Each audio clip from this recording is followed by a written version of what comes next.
He had a wife, a fortune, and a name to protect, but he loved the one woman he could never claim. In 1798, in the busy port city of New Orleans, a love story began that could destroy 3 lives with a single whisper. It was not a plantation story. It did not begin with chains in a cane field. It began in a dress shop near the docks, where ships from France and the Caribbean arrived every week carrying sugar, cotton, rum, and secrets. New Orleans was different from many other places in the slave world. Slavery existed there, yes. Enslaved Africans worked in homes, warehouses, and along the river. But the city also had something rare, a small but visible community of free black people. Some owned property, some ran businesses, some were educated. But freedom in New Orleans was fragile. One accusation, one rumor, one scandal could take it away. Celeste Laurent understood this better than anyone. Celeste was born free. Her mother had purchased her own freedom years earlier through relentless work and sacrifice. From childhood, Celeste was taught 2 things: never depend on a man, and never give white society a reason to notice you too closely. She learned to sew, to read simple French, and to manage money. By the age of 24, she owned a small but respected dressmaking shop not far from the port. Sailors, merchants, and wealthy wives brought garments to her for repair and tailoring. She worked hard. She kept her head down. She survived. Then one afternoon, a French merchant walked through her door. His name was Antoine Delacroix. He was 35 years old, well-dressed, confident, and known in the trading circles of the city. He dealt in sugar and cotton. His ships moved between Louisiana and France. He had influence. He had money. He had a respectable marriage to a woman from an established French family. On the surface, Antoine had everything a man in that society was supposed to want. But the first time Celeste measured him for alterations on a coat, something unexpected happened. He noticed her composure. She did not lower her eyes in fear. She did not flirt. She treated him as a customer, nothing more. He noticed that she read the notes he brought without hesitation. That small detail surprised him more than it should have. He returned the following week with another garment, and the week after that. At first, their conversations were harmless. He asked about fabric. She explained stitching techniques. But slowly, their words shifted beyond business. He asked where she learned to read. She told him her mother insisted on it. He spoke of France, of cold winters and crowded markets in Marseille. She listened carefully. She had never seen France, but she imagined it through his descriptions. Their conversations were not dramatic. There were no sudden declarations. Instead, there was recognition. 2 intelligent people speaking honestly in a city built on masks. But New Orleans was a city that watched. Interracial relationships were not unknown. Wealthy white men often kept arrangements with women of color. These relationships were private and controlled. The man held power. The woman understood her position. But those arrangements were built on convenience, not emotion. What was growing between Celeste and Antoine was something more dangerous. One evening, a violent storm swept across the city. Rain flooded the streets. The docks were quiet. Antoine had come to collect a finished coat before a trading meeting.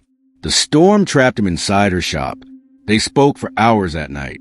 Not about trade, not about business. They spoke about loneliness, about expectation, about feeling trapped in lives shaped by other people's decisions. When the rain finally softened, neither of them wanted to step back into the roles the world had assigned them. That night, they crossed a line that could not be undone.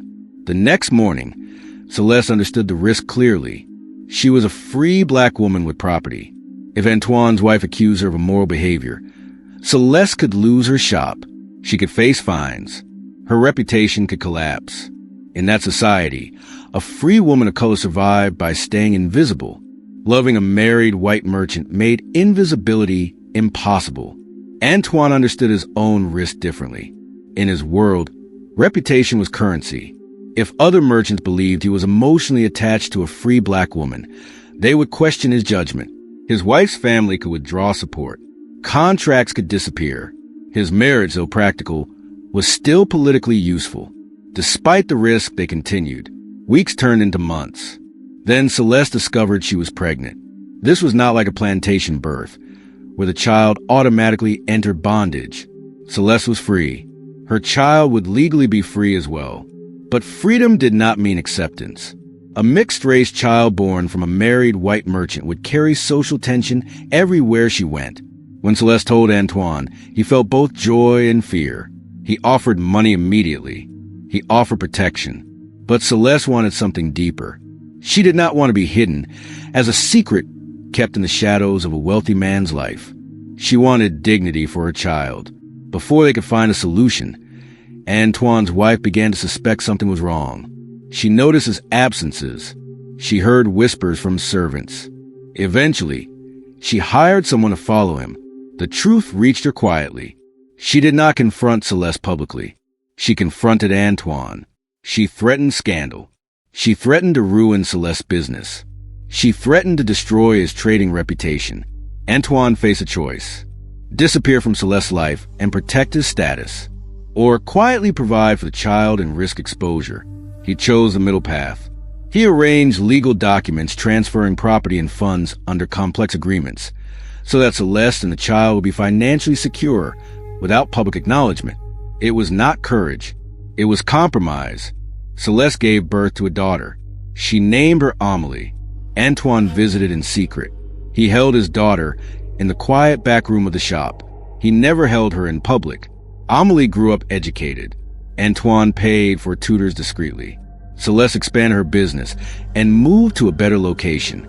Outwardly, she appeared successful and independent, but every success required silence. In church, they sat apart. At public events, they did not exchange glances. Amélie learned early that her father was someone she could not openly claim. Years later, political control of Louisiana shifted. Laws tightened. Interracial relationships faced greater scrutiny under American rule. Antoine decided to move much of his business to France. He offered Celeste a chance to come, but not as his wife, only as someone under his protection. Celeste refused. She had built her life with her own hands. She would not reduce herself to a hidden attachment overseas. Antoine left. For years, letters and money arrived from France. Then the letters became fewer. Eventually, they stopped. Celeste continued her business. Amélie grew into a strong woman who understood exactly where she stood in society. She carried both histories within her: French merchant blood and the resilience of a free black mother who refused to disappear.